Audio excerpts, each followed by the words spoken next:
ألف لام ميم.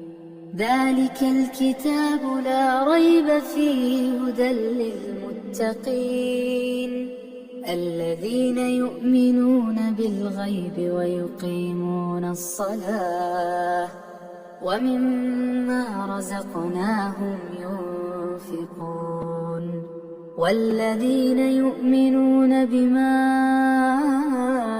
أنزل إليك وما أنزل من قبلك وبالآخرة هم يوقنون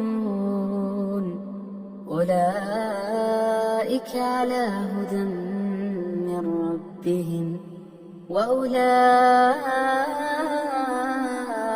هم المفلحون.